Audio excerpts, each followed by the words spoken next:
말씀을 나누겠습니다. 로마서 17번째 시간입니다. 온 세상에 전파된 로마 교회의 믿음, 로마서 1장 8절 한 절입니다. 함께 봉독하시죠. 첫째는 내가 예수 그리스도를 말미암아 너희 모든 사람을 인하여 내 하나님께 감사함은 너희 믿음이 온 세상에 전파됨이로다. 아멘. 도가의 아버지를 할 수 있는 노자의 말 중에 도가도, 비가도, 명가명, 비상명이라는 말이 있습니다. 도, 즉 진리는 그 자체로 포착이 되지 않으며 상이라는 징조나 낌새로 알 수 있는 거란 그런 말이에요. 노자는 이 이야기를 시작으로 자신의 도관을 설명하죠. 그가 이야기하는 진리를 드러내는 징조와 낌새라는 걸 제가 간단히 설명해 드리면 이러합니다. 동양의학 중에는 장상학이라는 것이 있어요. 인체에 나타나는 병리적, 생리적 현상을 관찰을 해서 각 장부의 생리적 기능과 병리적 변화, 그리고 장부 간의 상호 관계를 짚어내는 학문이죠. 동양학을 공부하다 보면 가끔 깜짝깜짝 놀랄 때가 많이 있습니다. 많은 이들이 헬레니즘 문명 속에서 정리되고 집약된 서양 문명에 너무 익숙하다 보니까 동양학을 그저 막연한 관념 정도로만 치부하곤 하는데, 모든 동양학의 뿌리라 할 수 있는 자연과의 그 교감이라는 그 관점에서 동양학을 연구하다 보면 동양학은 실증 학문의 경지를 넘어서는 대단한 면모를 갖고 있는 게 사실입니다. 장상학에서 장은 인간 몸 내부에 실제하는 장기를 말하는 거고, 보이진 않지만 실제하는 장기를 말하는 거고, 상은 밖으로 나타나는 현상을 말하는 거예요. 그러니까 장상학은 실존하는 실제는 보이지 않더라도 실제는 반드시 상을 맺게 되어 있다라는 원리에 의해서 보이지 않는 인체 내의 장부의 기능과 상태를 망진하는 거예요.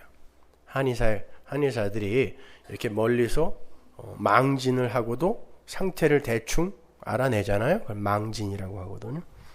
예를 들어서 사람에게는 어떤 기쁜 일이 있으면 그 기쁨을 아무리 숨기려 해도 얼굴에 기쁨의 상이 나타나죠. 왜 그런가 하면 기쁜 일이 생기면 기쁜 일을 주관하는 심장이 그 기쁜 일로 인하여 열을 내게 되는데, 이렇게 심장에 열이 오르면 그로 인하여 맥박이 빨라지고, 그렇게 됨으로써 심장의 열기가 위로 올라가서 얼굴에 화색이 돌게 되죠. 이런 낌새와 징조를 가리켜 동양학에서는 상이라고 해요. 상. 슬픈 일은 폐에서 열이 올라오고, 화가 나는 일은 간에서 화기가 올라온다 그래요. 그렇게 실체가 존재하는데 그 실체가 감추어져 있을 때 우리는 그 실체로부터 말미암는 가시적 낌새와 징조인 그 상에 의해서 그 실체를 파악할 수 있게 된다라는 거예요. 그런데 성경에서도 그러한 원리가 기록이 되어 있다는 것을 아십니까? 제가 지금 높아시면서 말씀드리지만 제가 지금 노자의 이야기를 갖고 성경을 풀려고 하는 게 아니에요. 성경을 해석하기 위해 노자를 잠시 예로 쓰는 겁니다. 하도 그냥 오해하는 인간들이 많아갖고 말이죠. 보이지 않는 하늘의 것들은 이 땅의 상으로 나타나게 돼요. 보이지 않는 하늘의 것들은 감히 인간이 추측하거나 상상할 수조차 없는 하늘의 것들과 그 모든 것들의 주인이신 하나님은 이 땅의 모형이나 징조나 낌새로 나타난다라는 거예요. 물론 믿음을 선물 받은 자에 한해서만 그러한 모형과 징조, 낌새 속에서 실체를 발견할 수 있게 돼요. 믿음을 받은 자만. 하나님은 보이지 않는 하나님은 보이는 예수라는 상으로 나타났죠. 예수님이 왜 육신을 입고 오셨어요? 보이지 않는 하나님, 영이신 하나님을 설명하기 위해 오신 거예요. 그래서 우리는 예수를 믿지 않고 하나님을 믿는다는 거짓말을 하면 안 되는 거예요.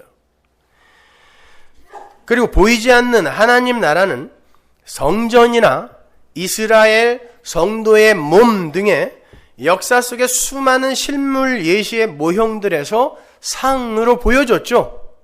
믿음을 선물 받은 이들은 그 속에서 하나님 나라는 이런 거구나 라고 하나님 나라의 실체를 볼 수 있었단 말이죠. 그게 상입니다.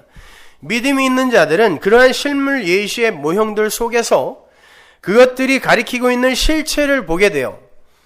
주님은 그렇게 나타나는 하늘의 상을 분별하지 못하는 이들을 어리석은 자, 외식하는 자라고 나무랐습니다. 누가복음 12장 54절 보세요. 또 우리에게 이르시되 무리에게 이르시되 너희가 구름이 서에서 일어남을 보면 곧 말하기를 소나기가 오리라 하나니 과연 그러하고 남풍이 불물 보면 말하기를 심히 더우리라 하나니 과연 그러하니라. 외식하는 자여 너희가 천지의 기상은 분변할 줄 알면서 어찌 이 시대는 분변치 못하느냐. 보세요. 분명 하늘은 역사 속의 이 시대에게, 이 시간들에게 계속 어떤 말을 하고 계신다라는 거예요. 그럼에도 인간들은 그걸 분변치 못하고 있다는 말입니다. 왜? 이 역사라는 울타리 속에 갇혀서 여기에만 집중해서 사느라고 하늘의 상을 분별하지 못하는 거죠. 하나님은 그들을 어리석은 자라고 이야기한단 말이에요. 아모스서에는 어떻게 기록되어 있는지 보세요. 3장 4절. 사자가 움킨 것이 없고야 어찌 수풀에서 부르짖겠으며 젊은 사자가 잡은 것이 없고야 어찌 구울에서 소리를 내겠느냐. 창해를 땅에 베풀지 아니하고야 새가 어찌 거기 치이겠으며 아무 잡힌 것이 없고야 창해가 어찌 땅에서 뛰겠느냐. 성읍에서 나팔을 불게 되고야 백성이 어찌 두려워하지 아니하겠으며 여호와의 시키심이 아니고야 재앙이 어찌 성읍에 임하겠느냐. 주 여호와께서는 자기의 비밀을 그 종 선지자들에게 보이지 아니하시고는 결코 행하심이 없으시리라. 역시 하나님은 역사 속의 시대에게 계속 말씀을 하고 계신다는 사실을 명확하게 기록하고 계세요. 하나님께서는 자기의 비밀을 종들에게 보이지 않고는 절대로 행하지 않으신다 그러잖아요. 그런데 나라는 존재와 이 육적 세상이라는 울타리 속에서 보이는 것에만 집중하며 살아가는 이들은 그 하늘의 소리를 못 듣는다는 거예요. 마치 공지영의 소설 도가니에 나오는 그 철길을 걸으면서도 기차의 굉음을 듣지 못해서 기차에 치여 죽는 농아 소년처럼 멀리서 실제로 달려오고 있는 사망의 열차, 죽음의 열차, 그게 종말이거든요. 그 사망의 열차가 굉음을 내면서 달려오고 있는데 그 소리를 못 들어요. 이 세상에 말씀으로 오신 예수라는 소리를 못 듣는다니까요. 설교를 들으면서도 그 소리를 못 들어요. 자기의 일상에만 매여 있기 때문에 그래요. 그들이 사망으로 향하는 자들이고 그들이 바로 어리석은 이 세상의 아담 군상들인 거죠.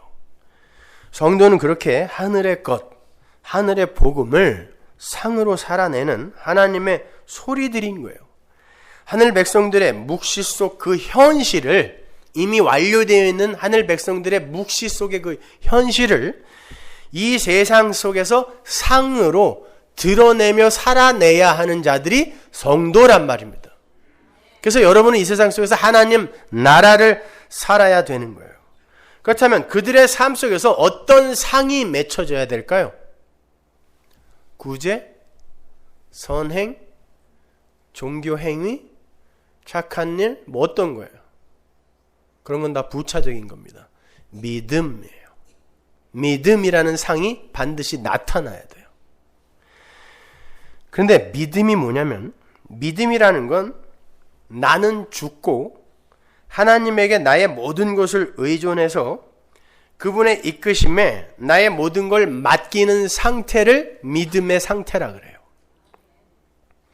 믿음이라는 말 자체가 나라는 주체가 부정이 되고 하나님에게 절대적으로 의존이 되는 상태를 말하는 거잖아요. 나에게 나를 지킬 힘이 있으면 내가 왜 누구를 믿어요? 왜 나를 누구에게 의존합니까? 내가 완전히 철저하게 부정되고 나는 무력하고 불가능한 자니까 날 좀 도와주세요가 믿음이란 말입니다. 그게 의존인 거예요. 그게 하나님 나라의 존재 양식입니다. 나는 다 비워지고 그 나라 백성들은 다 비워지고 하나님의 뜻과 하나님의 능력이 임하여 하나님의 뜻대로 끌고 가는 나라가 하나님 나라니까. 그러니까 이 세상에서 하나님 나라의 상을 드러내는 이들은 자기 뜻대로 뭐가 되면 안 되는 거예요. 예수님이 그랬잖아요. 베드로 보고 내가 네 머리에 띠 띄우고 네가 원치 않는 곳으로 데려갈 거라 그랬잖아요. 그게 하나님 나라 백성의 삶이에요. 교회의 기초잖아요, 베드로가. 근데 그가 자기가 원치 않는 방향으로만 끌려다니다가 십자가에 거꾸로 매달려 죽었다니까요. 그게 성도의 삶 속에서 맺히는 상이에요. 왜? 성도는, 하나님 나라 백성은 하나님의 뜻에 의해 끌려다니며 사는 거라는 걸 묵시의 완료를 이 역사 속에서 보여주는 것이기 때문에 오늘 본문을 보시면 사도 바울이 로마 교회의 믿음이 온 세상에 전파되었다라는 것을 들어서 하나님께 감사를 하고 있죠. 그 말은 로마 교회의 성도들에게 눈에 보이는 어떠한 상이 맺혀졌다는 뜻이에요. 그러니까 어떤 방향성을 갖고 전파가 됐다라고 이야기하는 거예요. 보이지 않는 게 방향성을 갖고 온 세상을 향하여 전파될 수 없잖아요. 분명히 눈에 보이는 어떤 가시적인 상들이 맺혀졌다니까요, 교회에서. 그냥 죄만 양산해 놓고 가는 게 아니에요, 교회는요. 반드시 맺어야 할 상이 있다라는 것입니다. 그게 뭘까요? 그리고 그건 어떻게 맺어지는 걸까요? 우선 온 세상으로 전파되는 그러한 로마의 믿음을 보며 사도가 내 하나님께 감사를 하고 있다라는 것에 주의를 집중하셔야 돼요. 그건 온 세상으로 전파되었던 로마의 믿음이 하나님의 작품이었음을 사도가 주지시키고 있는 거예요. 그러니까 로마의 믿음을 이야기하면서, 온 세상으로 전파된 로마의 믿음을 이야기하면서 하나님께 감사하는 거예요. 그걸 그렇게 만든 분이 하나님이라는 걸 이야기하는 거예요. 거기에 더 중점이 있는 거예요. 강세가 거기에 붙어 있는 거란 말입니다. 그러니까 교회의 믿음은 하나님이 만드시는 거죠. 하나님 거예요. 그래서 로마 교회 자체가 자랑을 할 수가 없어요. 아무리 상이 맺혀지고 방향성을 갖고 그게 전파된다고 할지라도 그들 자체가 드러나면 안 돼요. 이게 교회가 이 역사 속에서 살아야 하는 모습인 것입니다. 그러면 지금부터 하나님으로부터 주도되는 교회에게서 나타나게 되는 믿음의 향기가 어떠한 상으로 맺혀지게 되는지 제가 복음서의 한 대목을 예로 들어서 설명을 해드리도록 하겠습니다. 제가 많은 분량을 설명해야 되기 때문에 오늘 다 못하고 오늘은 많이 이렇게 빼먹고 띄엄띄엄 설명을 해드릴 거예요. 대신에 다음 주에 제가 원고를 다 나눠드릴 테니까 그걸 잘 읽어서 자기 것으로 잘 만들어 놓으세요. 마태복음 18장으로 가면 교회에 맺혀져야 할 상에 대한 예수님의 강화가 나와요.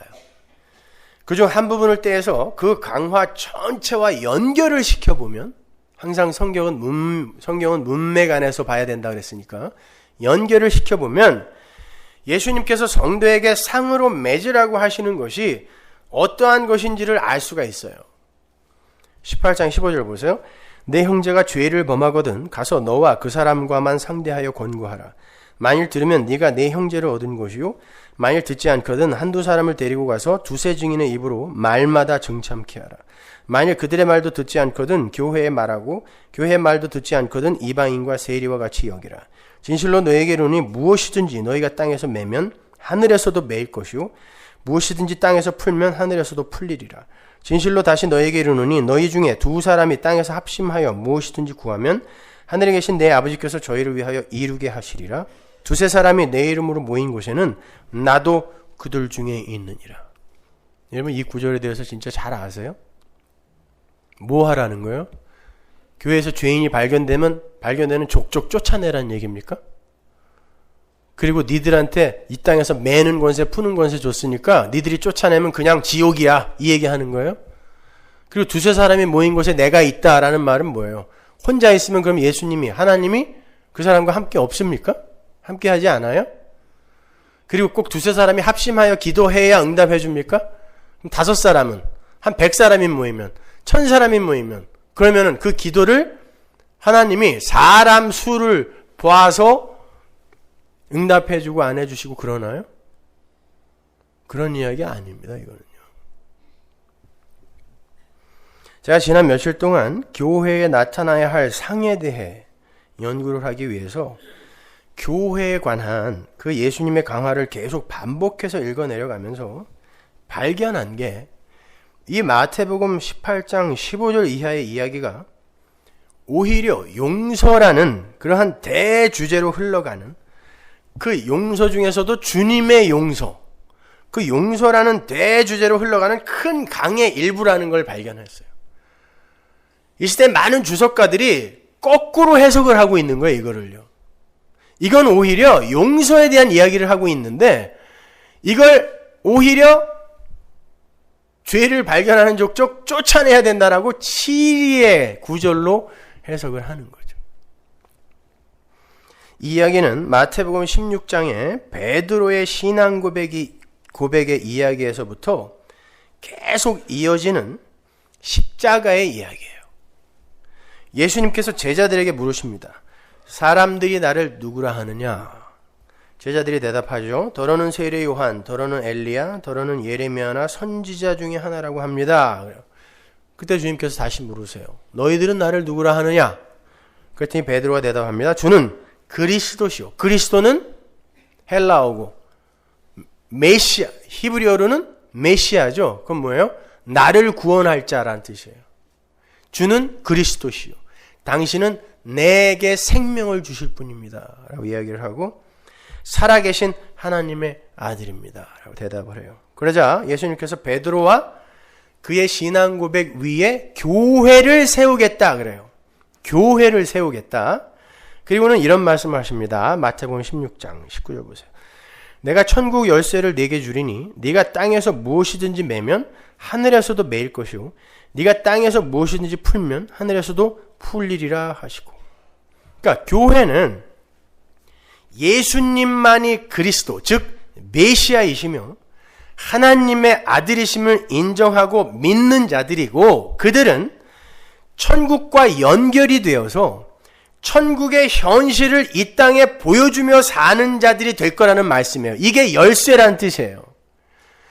내가 너희들에게, 베드로에게 열쇠를 줬다라는 건 하나님의 교회에게 열쇠를 주는 건데 그게 무슨 말이냐면 아무 때나 우리가 들어가서 천국을 열고 닫고 한다는 그런 뜻이 아니라 우리의 삶이 천국의 상으로서의 삶으로 말미암아 사람들이 우리를 보고 아, 하나님 나라는 저런 거구나. 하나님 나라 백성들은 저렇게 사는구나 라고 하나님 나라를 보여줄 수 있는 열쇠로서의 삶을 산다는 뜻이 내가 너에게 열쇠를 준다는 뜻이에요. 천국의 열쇠를 준다. 이 세상에 그 어떤 인간도 하나님 나라와 관계를 맺으며 살 수가 없어요. 다 죄인이니까. 아담 속에서 태어나는 자는 다 죄인이니까.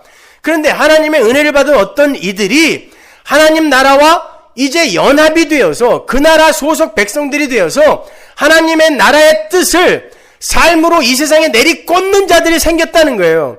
그게 바로 너희가 땅에서 매면 하늘에서도 매이고 땅에서 풀면 하늘에서 풀린다는 뜻이에요. 왜? 성도는 완성된 묵시를 살아내는 사람이니까 이 땅에서의 성도의 삶은 하나님 나라 완성된 묵시의 삶을 펼쳐내는 거기 때문에 여기에서 매는 게 거기서도 매이고 여기서 푸는 게 거기서도 풀리는 거란 말입니다.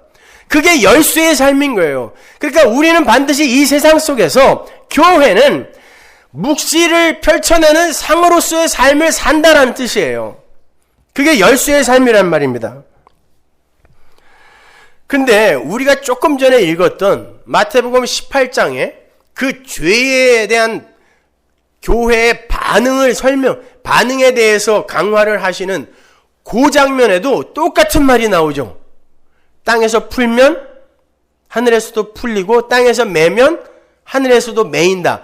아주 똑같은 말이 나오잖아요. 다시 보죠. 18절.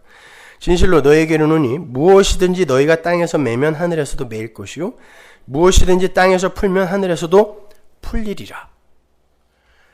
베드로와 그의 고백 위에 교회를 세울 거다라는 말씀을 하시면서 주님께서 하신 말씀이 교회 안에 죄에 대한 대응을 말씀하시는 곳에서 동일하게 등장한단 말이에요. 그러니까 지금 주님과 베드로와의 대화와 우리가 살펴보려고 하는 18장 15절 이후에 그 교회 안에 그 죄의 문제와는 아주 밀접한 연관이 있을 뿐만이 아니라 동일한 문맥 속의 이야기임을 알 수 있는 거예요. 창세전 언약에 의해서 교회가 세워지는 이야기와 가시적인 이 지역 교회에서 나타나는 그 일이 정확히 같은 일이라는 것을 설명하는 거예요. 그래서 창세전 언약에 의해 예수님의 십자가 죽음에 의해 교회가 탄생되는 그곳에서 쓰인 말이 이 지역교회에서 일어나는 어떤 일에 그대로 쓰여지고 있는 거란 말입니다. 그 둘은 밀접한 관련이 있다는 거예요. 묵시 속에 완료되어 있는 하나님 나라의 그 현실이 이 역사 속의 가시적 교회 안에서 그대로 상으로 펼쳐진다라는 그런 뜻이에요. 그러니까 당연히 그건 너희들 죄 지은다 다 쫓아내라 이 말이 아니겠죠. 하나님 나라는 그런 곳이 아니잖아요. 알아듣는 거라고 믿습니다.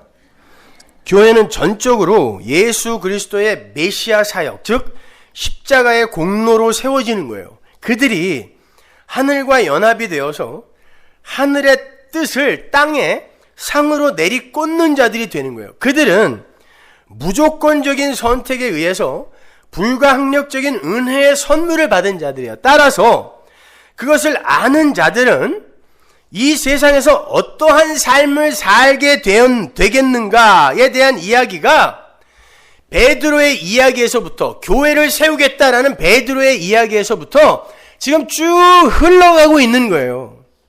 교회는 이 세상에서 어떤 상을 맺게 되는지를 쭉 설명해 가고 있는 거란 말입니다. 16장의 그 베드로와 교회의 이야기 바로 다음에 예수님의 순환 예고가 처음으로 등장합니다.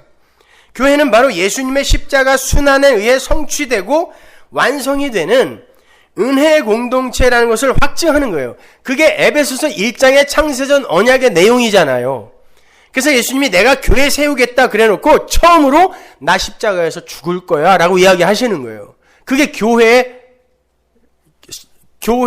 그게 교회가 완성이 되는, 교회가 교회로 하나님의 백성으로 성취되는 유일한 근거거든요. 마태복음 16장 21절 보세요. 이때로부터 예수 그리스도께서 자기가 예루살렘에 올라가 장로들과 대제사장들과 서기관들에게 많은 고난을 받고 죽임을 당하고 제3일에 살아나야 할 것을 제자들에게 비로소 가르치시니. 그죠? 비로소 가르치시니. 이렇게 교회는 예수님의 십자가 순환으로 거저 발생한 은혜의 공동체예요. 발생. 원인이 없이 생겨난 걸 발생이라고 하거든요. 거저 발생한 은혜 공동체가 교회라는 거예요. 근데 베드로가 주님을 말립니다. 자신의 육적 욕망을 채워줄 하나님 나라는 이 세상에 자기가 원하는 모양으로 서야 된다는 거예요. 그러니까 보이지도 않는 그런 하나님 나라 이야기하면서 죽겠다고 하지 말고 살아서 내가 원하는 나라를 이 세상에서 세워달라는 것입니다. 그래서 베드로가 예수님을 꾸짖었죠. 꾸짖었어요.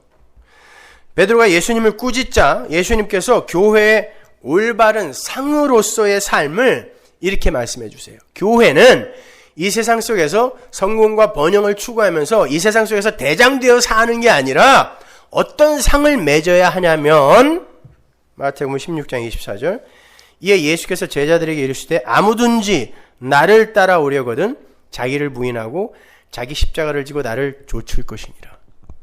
예수님을 꾸짖은 베드로에게 예수님이 뭐라 그래요? 이 마귀 새끼야 그랬습니다. 사단아라고 불렀어요. 그래놓고 이 말씀하신 거예요. 그러니까 이 세상 속에서 예수님의 이름을 부르면서 여기에서 하나님 나라를 좀 폼나게 살게 해달라는 건 전부 사탄이에요. 마귀입니다. 교회는 하나님의 은혜로 말미암고 은혜로 완료가 되는 은혜 공동체이므로 교회의 자기 주장이나 자기 확인, 자아 실현의 욕망은 부정되고 부인되어져야 한다는 거예요. 그렇게 자기 존재가 부정되고 타자에게 전적인 의존을 하게 될 때, 내가 부정이 되면 나를 누구에게 의존해야 될 거 아니에요. 그렇게 의존을 하게 될 때 그것을 역사적 관점에서의 믿음이라고 하는 거예요. 믿음. 원래 믿음이라는 건 인간에게 사유될 수 있는 종류의 것이 아니죠. 믿음은 하나님의 일하심에 대한 다른 표현인 거고 언약과 언약 성취의 의지를 내포하고 있는 하나님 쪽의 언어인 거예요. 아빠 너 믿는다? 근데 이 아빠가 모든 걸 할 수 있는 능력이 있어. 그럴 땐 아빠 너 믿는다 할 때 아빠의 소원이 담기고 나는 널 그렇게 만들 거야 라는 의지가 담기잖아요. 그게 언약을 이루겠다라는 의지가 그 안에 담겨 있다는 뜻이거든요. 그게 하나님의 믿음이에요. 아버지의 믿음. 그래서 히브리서 11장의 전체 주어가 믿음이에요. 믿음장의 주어가 믿음이라니까요. 모세도 아니고 아브라함도 아니고 사라도 아니에요. 주어는 믿음이에요. 믿음이 그들을 그렇게 만들어낸 거예요.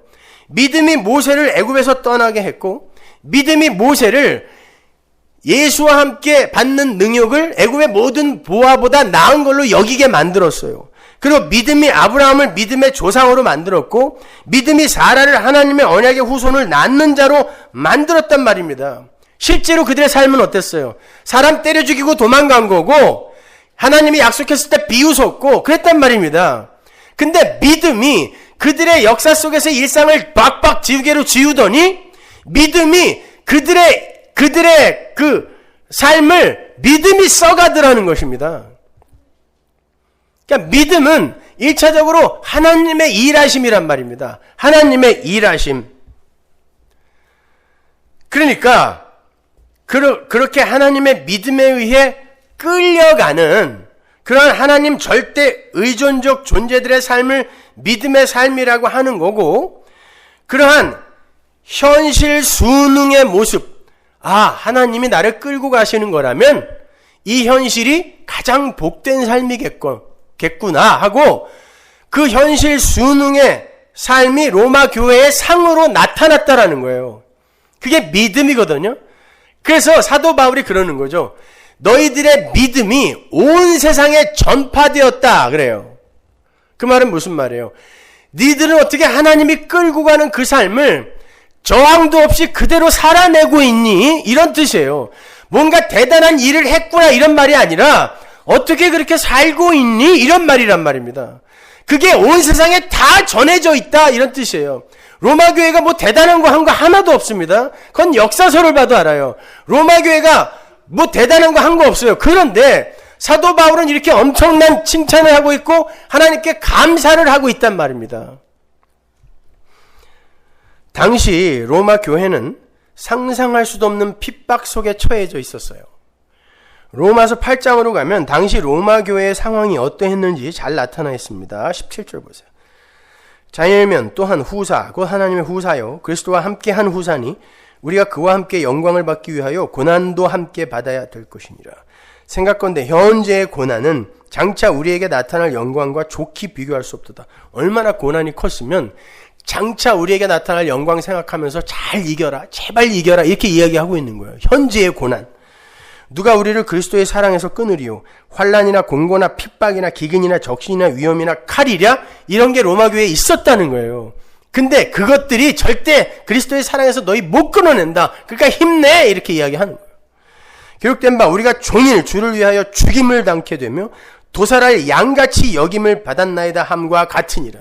로마 교회가 이랬다는 거예요. 사도 바울도 이 과정을 통과했고, 그러나 이 모든 일에 우리를 사랑하시는 이로 말미암아 우리가 넉넉히 이기느니라. 어떻게 넉넉히 이겨요? 내가 힘이 있어서? 아니에요. 우리를 사랑하시는 이가 이기게 만들더라는 것입니다. 그걸 칭찬하고 있는 거예요. 그래서 하나님께 감사하고 있는 거예요. 하나님 진짜 저 속에서 저 삶을 살아내는 이들이 있군요 라고 감사하는 거예요. 그리고 로마 교회는 얘들아 너희들은 그렇게 사는 것 보니까 진짜 하나님께 장악되어 있는 자들이 맞구나 하고 칭찬을 받는 거예요. 뭘 해서가 아니라니까요. 살아있으면 되는 거예요. 그러니까요.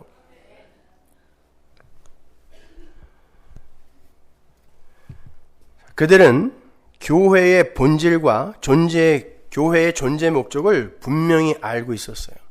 그러니까 매일같이 도살할 양처럼 여김을 받아도 견뎌낼 수 있었던 것입니다. 교회는 자기의 문제를 해결받고 자신의 야망을 성취하여 이 세상에서 성공하고 입신양명하는 그런 종교 집단이 아니라 하나님의 띠에 묶여서 자기가 원치 않는 길로 끌려가며 하나님 나라와 구원의 현실을 상으로 맺어내는 공동체임을 알았던 것입니다. 그러니까 그냥 끌려간 것입니다. 그러한 모습들이 하늘의 상으로 로마 교회에 나타나고 있었고 그 상이 온 세계로 알려지고 있었던 거예요. 그들이 뭐 대단한 그런 업적을 이루고 대단한 선행을 보여준 게 아니란 말입니다. 그건 자기 부인의 교리와 십자가의 교리에 대한 온전한 이해가 없이는 불가능한 삶이에요. 그래서 하나님의 말씀이 중요한 거예요. 하나님은 성령을 통해서 로마 교회에게 십자가와 자기 부인의 도를 올바로 가르쳤던 거예요. 그러니까 바울이 놀라는 거예요. 내가 한 번도 가보지 않았는데, 너희들을 한 번도 만나본 적이 없는데 너희들 어떻게 그 하나님의 복음 아래에서 그 믿음의 삶을 그렇게 살고 있니? 그게 여러 사람을 거쳐 나에게까지 들렸다. 내 눈에까지 보였다라고 이야기하는 거예요. 분명히 성도의 상에 상이 맺힌다는 뜻입니다. 그런데 범인들은 절대로 통과하지 못할 그 길을 하나님의 열심에 의해 장악이 된 로마 교회 교인들이 살아내고 있었어요. 다시 마태복음으로 돌아갑니다. 예수님께서 당신을 꾸짖는 베드로에게 십자가와 자기 부인의 도에 대해서 말씀을 하신 후에 저기 실망을 했을 제자들을 데리고 변화산으로 데리고 올라가시죠. 제자들이 놀랬을 거 아닙니까? 내가 죽는다니까. 예수님이 죽는다 그러니까 그럼 우린 뭐야? 다 버리고 쫓아왔는데 우린 뭐야? 실망했을 거 아니에요. 그러니까 묵시 속에 그 완료된 현실을 변화산 위에서 한번 보여주는 것이죠. 그게 끝이 아니야.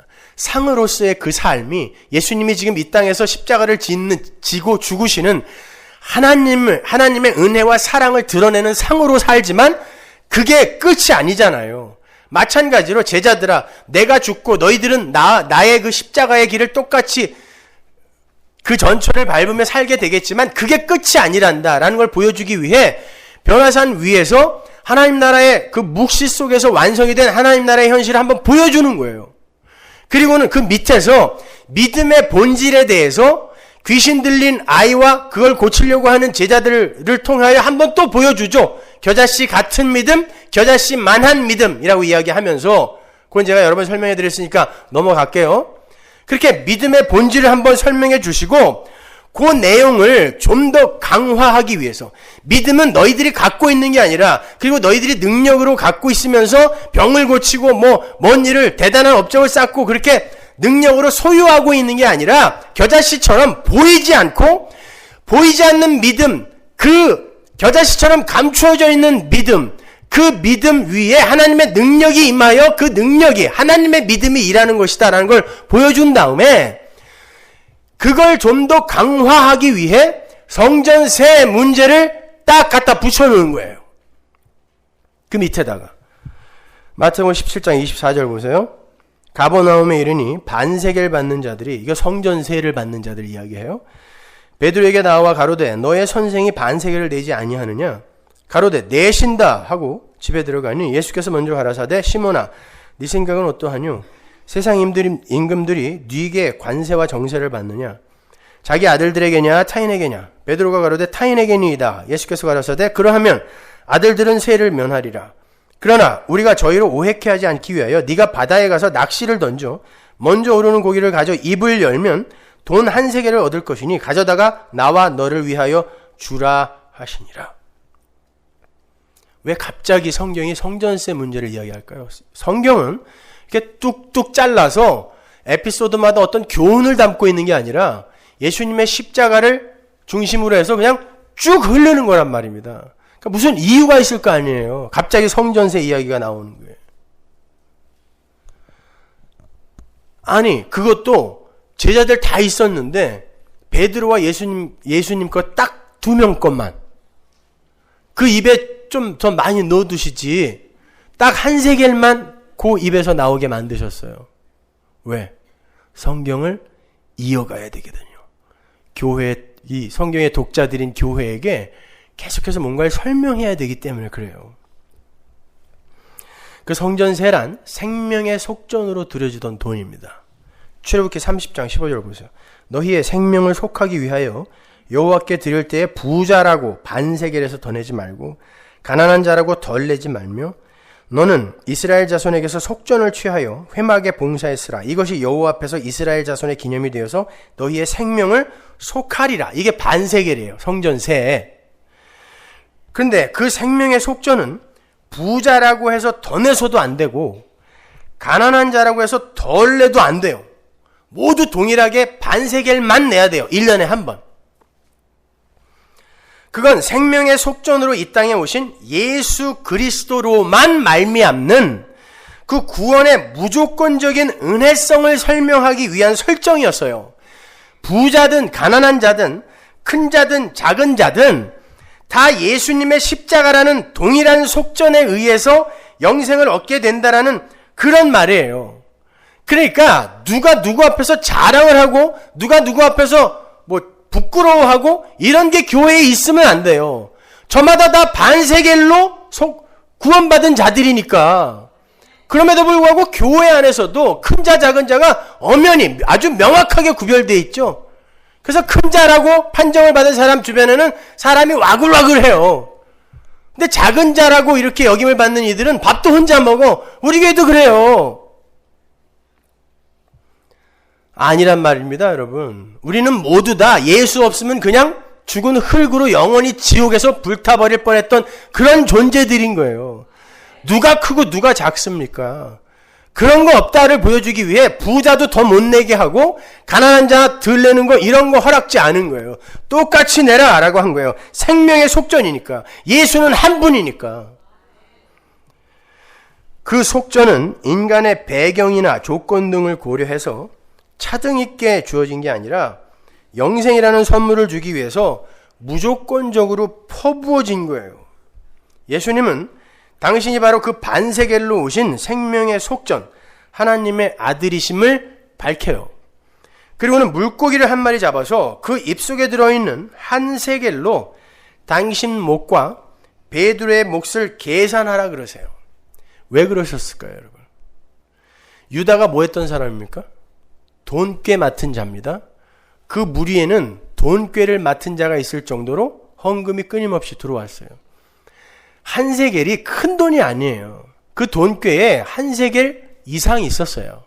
그런데 왜 굳이 물고기 잡아서 그 입에 들은 거 뺏어 주라고 그럴까요? 물고기 잡기도 힘들어요. 낚시 좋아하는 분들 아시죠?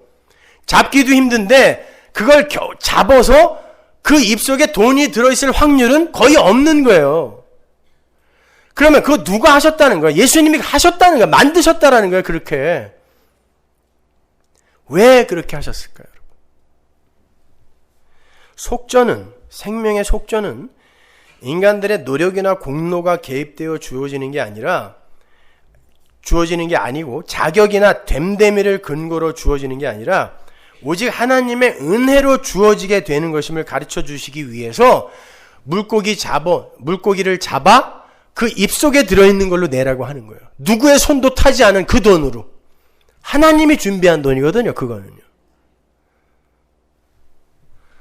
근데 왜 달랑 예수님 것과 베드로 것만 챙겨요? 자, 이런 하나님 나라의 은혜성을 알지 못하는 다른 제자들이 그 모습을 보면서 금방 어떻게 반응했을까요? 왜 제 것만? 금방 거기에서 누가 큰 자냐의 다툼이 일어나겠죠. 이게 인간이에요. 시기와 질투가 일어납니다. 그래서 그 다음에 바로 누가 큽니까? 라는 싸움이 일어나는 대목이 적혀 있는 거예요. 18장 1절 보세요. 그때 제자들이 예수께 나와 가로되 천국에서는 누가 크니까? 보세요. 성경은 계속해서 교회의 자기 부인과 하나님 나라의 은혜성에 대해서 이야기를 하고 있는데 그 속에서 사람들은 끊임없이 자기 존재의 가치 챙기기에 여념이 없는 선악과 따먹은 아담의 모습으로 계속 폭로되고 있는 거예요. 제자들은 천국에 어떻게 해야 들어갈 수 있습니까? 도 아니고 천국은 이미 우리가 따놓은 당상이고 거기선 누가 큽니까? 를 묻고 있어요. 거기선 누가 큽니까? 예수님이 제 것만 챙기는 거 보니까 제가 큰 겁니까? 그러면 쟤는 도대체 뭘 잘했길래 저렇게 큰 겁니까? 엉뚱한 걸 묻고 있는 거예요. 그때 예수님이 어린아이 하나를 그들 앞에 세우죠. 여기에서 어린아이는 파이니온인데 유아를 보통 상징하는 거예요. 유아. 그리고는 누가 큰가를 겨누고 있는 그들에게 이렇게 말씀하세요. 18장 3절. 가라사대 진실로 너에게 이르노니 너희가 돌이켜 어린아이들과 같이 되지 아니하면 결단코 천국에 들어가지 못하리라. 그러므로 누구든지 이 어린아이와 같이 자기를 낮추는 그이가 천국에서 큰 자니라. 또 누구든지 내 이름으로 이런 어린아이 하나를 영접하면 곧 나를 영접함이니. 어린 아기는요, 당시에 사회적으로 가장 낮은 자리에 있었어요. 그러한 사회적 구조 속에서도 어린 아이들은 자신들이 낮은 자리에 있다라는 생각을 하지 않는 존재예요. 어린 아기가 나는 너무 약해. 난 너무 낮은 자리에 있는 자야. 이렇게 생각하나요?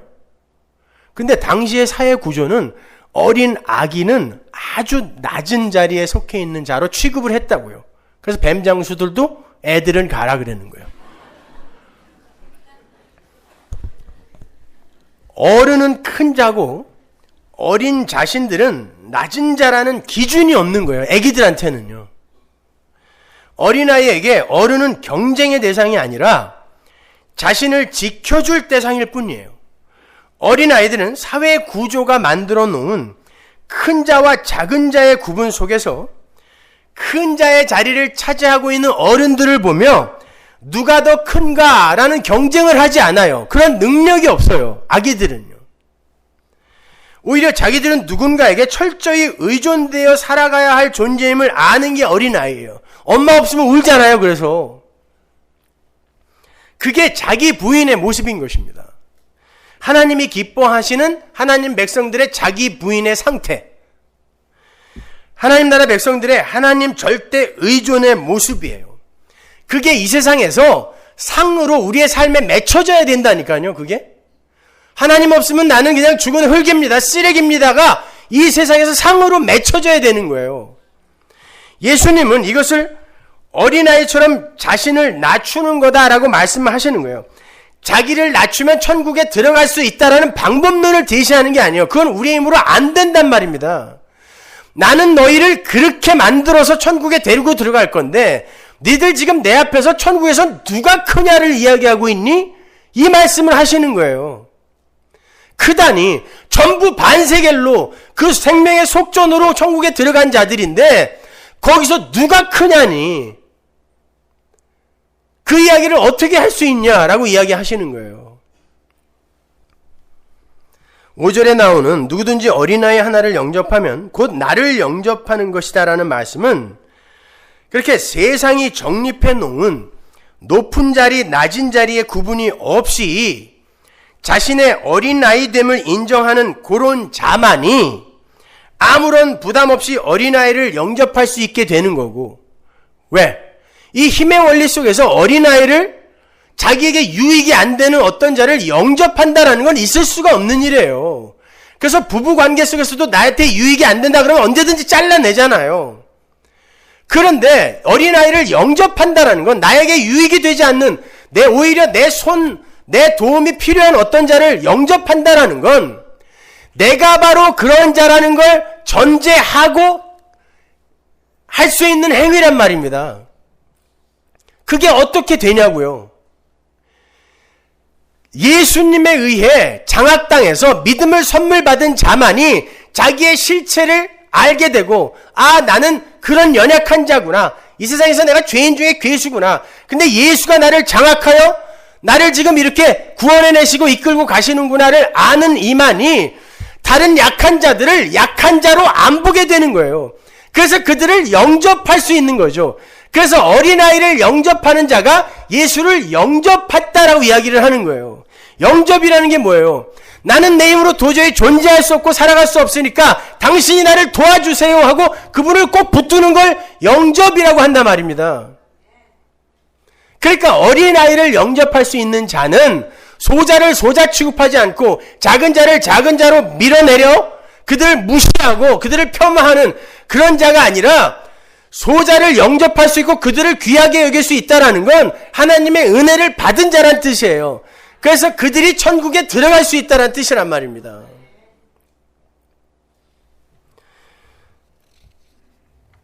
그런데 세상은 그러한 약한 자들을 그야말로 약한 자로 취급을 하면서 그들에게 모멸감을 주고 괴리감을 느끼게 만들어요.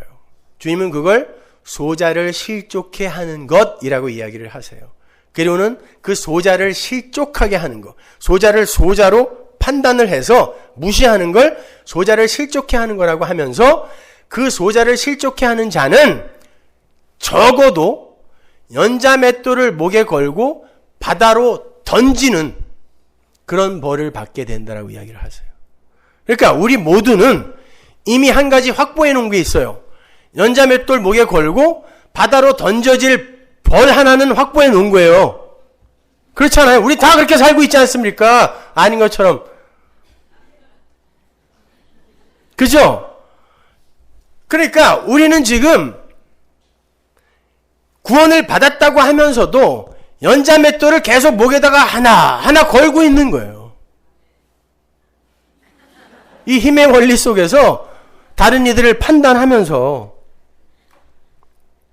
그게 바로 죄의 본질입니다. 인간의 자기 자아 챙기기, 자기 육신 챙기기. 그렇게 나를 중심으로 사는 이들은 여전히 죄인이라는 거예요. 근데 그들을 하나님이 덮은 것입니다.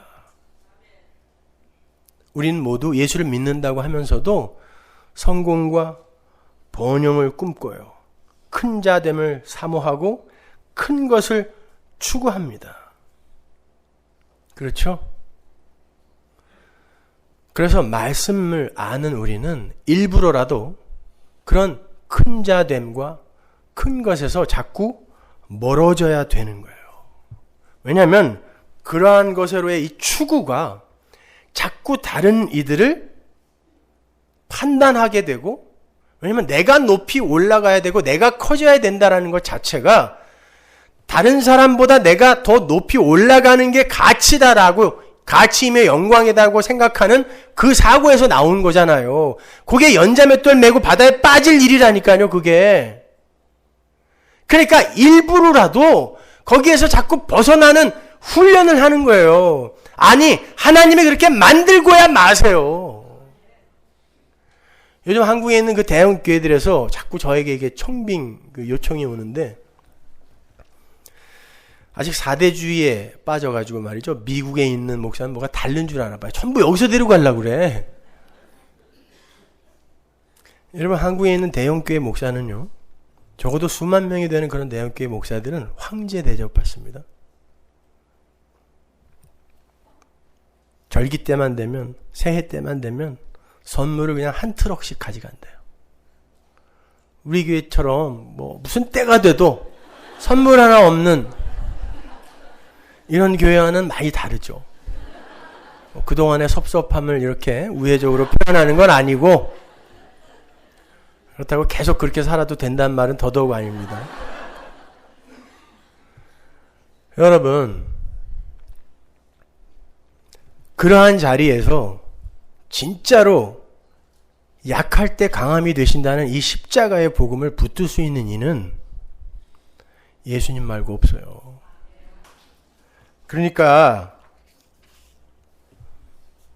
모든 하나님 나라의 백성들은 전부 하나님의 은혜에 의해 선택이 되고 그렇게 세워진 하나님 나라의 백성들이므로 큰 자, 작은 자의 싸움이나 자기 공로 챙기기나 자기 확인 등의 헛된 시도나 추구를 멈춰야 된다는 거예요. 물론 원리적인 이야기예요. 그러나 이 세상에서 그건 완료될 수 없고 그거는 우리에 의해서 어떻게 성취될 수 없는 거지만 하나님이 그러한 방향성과 지향성을 갖고 우리를 끌고 가신단 말입니다. 적어도 그리로 향하고 있는 방향성은 우리에게 있어야 된다는 뜻이에요. 그게 상이라니까요, 상. 보세요. 그 문맥에 이어지는 게 바로 우리가 조금 전에 읽었던 마태복음 18장 15절 이하란 말이에요. 보세요. 너희들 소자를 함부로 취급하면 안 돼. 교회에서 약한 자 보았다고 해서 그들 함부로 폄하하고 야, 넌 예수 믿고 아직도 그 모양이냐? 이런 식으로 얘기하면 안 돼. 너희 그러면은 연자맷돌 목에다 걸어가지고 바다에 확 던질 거야. 막 지금 이러고 있는데 그 와중에 너희들 교회에서 죄 짓는 자 발견하면 이방인과 세리처럼 여기서 반드시 쫓아내라. 그러겠습니까? 예수님이? 그 이야기 아닐 거 아니에요. 여러분, 두세 사람이 모인 곳에는 반드시 경쟁이 일어나게 돼 있어요. 거기에서 죄라는 게 발생하는 거예요. 그때에 나에게 어떤 죄를 진 자를 성도는 반드시 하나님 나라의 그 완료되어 있는 그 모습을 알고 있기 때문에 내가 어떤 존재인지도 알고 나는 어떻게 구원받은 자인지도 알고 하나님이 나를 하늘에 어떻게 완료시켜 놓았는지도 알기 때문에 내 천국 가족의 삶 속에서 죄가 발견될 때 그 죄를 이게 죄라는 걸 올바로 지적을 해줘야 맞아요. 그건 사랑입니다. 그런데 우리 이 인간의 죄성이 누가 나의 죄를 지적하면요, 그래 회개해야지 이렇게 안 되고 너는 이렇게 나온다고요. 너나 잘하세요 이렇게 된단 말이죠. 근데 예수님이 뭐라 그러냐면 그렇게 너나 잘하세요 하면서 말을 안 들으면 두세 명을 더 데리고 가라 그래요. 자, 두세 명 더 데리고 가서 너 이렇게 죄졌잖아 라고 하면 그 사람이 세 명이나 왔어? 이러고 회개하나요? 안 해요. 왜 마이크 대고 얘기하지? 온 동네에다가 이제 세 명한테 얘기해서 얘들까지 데리고 왔니? 더 튀죠. 그러면 교회에다 얘기하래요. 고자질 하라는 얘기가 아니라 성도는 죄가 무엇인지 반드시 지적을 하여 그 죄가 어떻게 해결되어졌는지를 배우고 가야 하는 존재잖아요. 그러니까 교회는 서로에게 죄를 지적해 주는 게 맞아요. 설교도 마찬가지예요. 회중들의 죄를 두루뭉실하게 이렇게 가려주고 막아주는 게 아니라 완전히 빨가벗겨서 폭로시켜 버리는 거예요. 그런데 그 죄를 누가 어떠한 방법으로 용서를 해줬는가, 이거를 배우고 가는 거예요. 우리는 이 인생 속에서요. 그런데 그것도 안 들으면 이방인과 세리처럼 여겨라. 이방인과 세리는 예수님의 친구들이었습니다. 예수님은 내가 죄인을 구하러 이 땅에 왔다라고 하면서 항상 그들과 포도주 마셨고 그들과 밥 먹었고 그들과 함께 거닐었단 말입니다. 이방인과 세리처럼 여기라는 건 네가 바로 이방인과 세리의 자리에서 그렇게 구원받은 거잖아. 그러니까 그들도 예수님의 긍휼이 아니면 도저히 불가능한 자라는 그러한 하나님의 그 구원의 그 엄청난 은혜 속에서 그들을 바라봐 주라는 뜻이에요. 그랬을 때 이 속에서 도대체 어떠한 모습이 피어나겠느냐 말이에요. 한번 생각해 보잔 말이에요. 우리가 그 예수 그리스도의 은혜와 그 사랑에 대해서 정말 절절히 깨닫고, 야, 정말 예수가 그렇게 나를 덮어주지 않았다면 나 어떻게 했을 뻔했는가? 그걸 저마다 깨닫고, 그렇게 누군가의 약점이 보이고 누군가의 허물이 보였을 때 내가 바로 저런 모습이었는데, 그런데 하나님이 나를 덮어줬으니까 저에게도 하나님의 긍휼이 임했으면 좋겠다라고 두세 사람이 모여서 기도할 때 하나님이 천국에서 이미 완료되어 있는 현실이니까 이 기도는 반드시 응답된다는 뜻이란 말입니다. 두세 사람이 모여서 기도하면 뭐든지 다 들어줄 게가 아니라, 그러니까 두세 사람이 모여 있어서 거기에서 어떤 경쟁과 시기 다 전부 내가 하나님처럼 되고 싶어 하니까 그게 죄잖아요.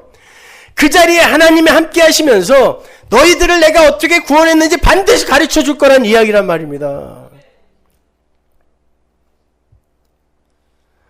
그러니까 교회에서는 바로 그러한 낮아짐, 자기 부인의 상이 맺혀지는 거예요. 로마 교회에 그 상이 맺혀졌다니까요. 그렇게 자기들이 어떤 존재인지를 알고 하나님이 얼마만큼 큰 은혜로 자기들에게 부어줬는지를 아니까 그 하나님이 끌고 가는 이 인생길을 그냥 수긍하면서 끌려가는 거예요. 그러니까 하나님의 영광이 드러나고 그들은 하나님께 장악되어 있다는 이 믿음의 현실이 드러나게 되는 거예요. 대단한 걸 하는 게 아닙니다. 살아있으면 되는 거예요. 하나님에게 공격당하면서 무장해제 당하면서 살아있는 게 바로 믿음이란 말입니다. 그래서 예수님이 그 이야기 바로 밑에 베드로의 이야기를 덧붙이는 거예요. 이 이야기 바로 밑에. 베드로가 이 이야기를 듣자마자 뭐라 그래요? 그럼 주님 7번 용서하면 되나요? 그걸 물어보잖아요. 바로. 보세요. 지금 예수님은 니들은 누굴 용서할 수 있는 존재가 아니라 용서를 받아야 하는 존재야. 그걸 아는 자만이 네가 이방인과 세리였다. 용서를 받아 구원받은 자라는 걸 아는 자만이 다른 이들을 이방인과 세리로 여길 수 있어 라고 이야기를 하는데 곰방 베드로가 7번 용서하면 되나요? 이렇게 나온 거예요. 예수님이 70번씩 7번 용서해라 그래요.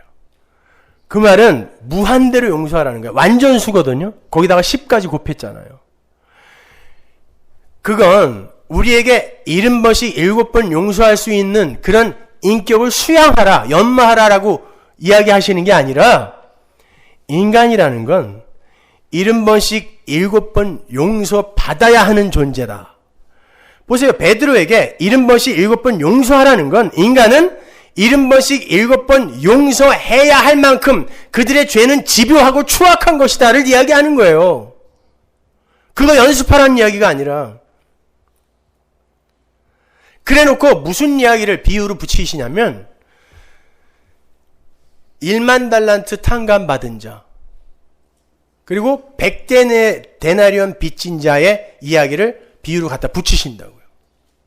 1만 달란트는 지금으로 따지면 수조 원이에요. 10,000원짜리를 바꿔다가 여기다 쌓아도 여기다 다 못 쌓을걸요? 수조 원이니까. 거기다가 100데나리온 2,000원 100만 원이라 그래요. 100만 원. 자, 수조 원을 탕감받은 이가 고작 100만 원 자기에게 빚진 자를 발견했다고 해서 그걸 그냥 감옥에다 쳐놓는다는 이게 말이 돼요? 수조 원이 나에게 공짜로 주어졌어요. 그런데 100만 원 그까짓 거 수조 원 옆에 100만 원 이건 코 푸는 종이도 안 돼요. 이거는요. 저에게 수조 원 생기면 내가 1억씩 드릴게요. 여러분한테. 그래도 내가 한 5조 원 중에 여러분에게 1억씩 드려도 4조 9,500억이 남아요. 근데 100만 원? 근데 왜 그런 일이 벌어졌어요? 그가 탕감받은 수조 원은 빚이라는 내 손에 쥘 수 없는 관념이란 말입니다. 그냥 그건 탕감받은 거예요. 근데 100만 원은 내가 이놈 때려서 받아내면 내 손에 쥘 수 있는 거거든요. 이게 우리의 사고란 말입니다. 우리는 우리가 하나님으로부터 용서받은 이 죄가 얼마나 무섭고 더러운 건지 모르는 거예요. 그러니까 관념으로만 그래 나 용서받았지 이러고만 알고 있는 거예요. 그러니까 자기에게 요만큼 100만 원의 위해를 가하는 일을 용서를 못하는 겁니다. 그러니까 우리가 내가 용서받은 게 내가 탕감받은 게 하나님으로부터 선물 받은 게 그 수조 원이 뭐예요? 하여튼 어마어마한 가치가 있는 것이라는 것을 알기 위해 첫 번째 해야 될 게 뭐예요? 내가 얼마나 큰 죄인인가를 아는 거란 말입니다. 그래서 우리의 인생 속에서 이 교회 안에서 하나님이 우리의 죄를 수시로 폭로시켜내는 거예요.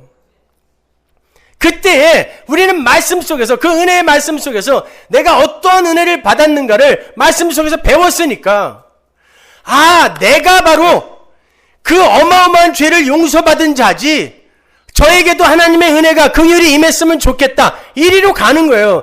그래서 설교 시간에는 은혜 이야기, 십자가 이야기, 우리의 죄 이야기 이거 위에 다른 이야기하면 안 되는 거예요. 그래야 내가 탕감받은 게 진짜 가치로 여겨진다니까요. 근데 내가 만져본 적이 없기 때문에 고작 나에게 100만 원 빚진 자를 두들겨 패갖고 감옥에 쳐넣는 것입니다. 아니라는 거예요. 그들도 이방인과 세리예요. 나도 이방인과 세리예요.